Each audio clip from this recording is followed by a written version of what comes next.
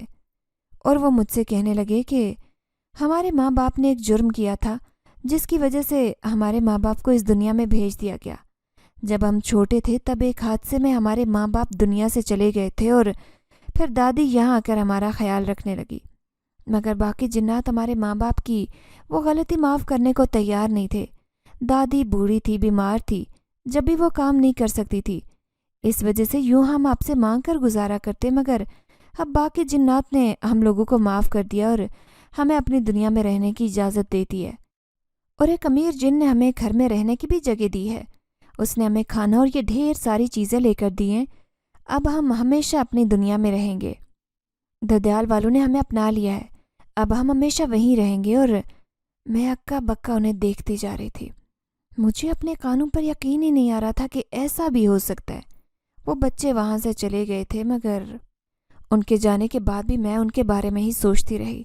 ایک عجیب سی انسیت مجھے ان سے ہونے لگی۔ ان کے جانے کے بعد بھی میں انہیں بہت یاد کرتی اور یہ راز میں نے اپنی ماں سے بھی چھپایا تھا۔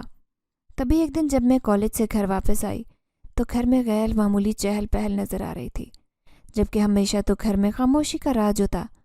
امی گم سم سی سوچوں میں گم تھی، مجھے دیکھ کر جیسے ان کی زندگی میں حرارت کا احساس ہوتا۔ میں نے سوچا کہ آج یقیناً نسرین خالہ اپنے بچوں کے ساتھ موجود ہوں گی، مگر جب میں گھر کے اندر آئی تو میں نے اپنی ماں کے کمرے میں اجنبی چہروں کو دیکھا۔ میں حیران رہ گئی۔ اماں کی آنکھیں بھیگی ہوئی تھی، مجھ سے کہنے لگی کہ ان سے ملو، یہ ہیں تمہارے ماموں۔ اور جب میری اماں کے سامنے بیٹھی شخصیت پر میری نظر پڑی تو وہاں پر ایک اجنبی انسان کھڑا تھا۔ مجھے دیکھ کر اس نے مجھے خود سے لپٹا لیا۔ میں سوالیہ نظروں سے ماں کو دیکھنے لگی تو وہ کہنے لگی کہ یہ میرے بھائی ہیں، یہ جب سے بیرون ملک گئے تھے تو غیر قانونی طور پر گئے تھے، انہیں جیل ہو گئی تھی، کتنے سال وہ جیل میں رہے۔ ان کا دوست ماں کو خرچہ بھیجتا رہا اور جب انہیں رہائی ملی تو وہ وہاں پر محنت مزدوری کرنے لگ گئے۔ واپس آنا چاہتے تھے، مگر انہوں نے ایک ایسی عورت سے شادی کر لی جس نے انہیں اس بات کا پابند کر دیا تھا کہ واپس نہیں جا سکتے، اور انہیں وہاں پر روزگار کی ضرورت تھی۔ جس کی وجہ سے وہ اس عورت کی بات ماننے پر مجبور ہو گئے تھے۔ کتنے سال تک اس عورت نے انہیں واپس نہیں آنے دیا، اور جب وہ موت کے قریب تھی تو وہ کہنے لگی کہ میں نے تم پر بہت ظلم کیا، تمہیں تمہارے گھر والوں سے دور رکھا، اب میں تمہیں اجازت دیتی ہوں کہ تم اپنے گھر والوں سے مل سکتے ہو۔ اور پھر ماموں اپنے بچوں کو لے کر پاکستان آ گئے۔ انہوں نے امی کو بہت ڈھونڈا اور بالآخر امی کو پا لیا۔ وہ کہنے لگے کہ آپ لوگوں کو اب میں اکیلے نہیں رہنے دوں گا، اب میں آپ لوگوں کو اپنے ساتھ لے کر جاؤں گا۔ مجھے کہنے لگے کہ تم بہت بہادر ہو، مجھے پتہ چلا ہے کہ تم نے بہت محنت کی ہے، اپنی ماں کا بہت ساتھ دیا ہے، مگر اب میں تمہیں مزید کام نہیں کرنے دوں گا۔ ماموں کی بات سن کر مجھے عجیب سا اطمینان حاصل ہوا، کیونکہ امی خوش تھی اور انہیں خوش دیکھ کر میں خوش تھی۔ مجھے دل میں یہ بھی ڈر تھا کہ ماموں کی بیوی اپنانے سے انکار نہ کر دے، مگر ماموں کہنے لگے کہ اس کی وفات ہو چکی ہے، میرا دوسری شادی کا کوئی ارادہ نہیں، میرے یہ دونوں بچے اور میری بہن اور بھانجی کافی ہے، انہی کے سارے زندگی گزار سکتا ہوں۔ اور پھر ماموں نے ایک بہت اچھے علاقے میں گھر لیا۔ میں امی کے ساتھ ان کے گھر آ کر شفٹ ہو گئی۔ ماموں نے میرا ایک بہت اچھے کالج میں ایڈمیشن کروایا تھا۔ کہنے لگے کہ اب تمہیں بالکل بھی فکر کرنے کی کوئی ضرورت نہیں ہے، تم ہر ٹینشن کو بھلا کر اپنی پڑھائی کو جاری رکھو۔ اور میں یہ سوچ رہی تھی کہ شاید یہ ان بچوں کی دعاؤں کا صلہ تھا جو میں نے ان جنات یتیم بچوں کے ساتھ انجانے میں نیکی کی تھی۔ تبھی میری زندگی میں آسانیاں ہی آسانیاں آ گئی تھی۔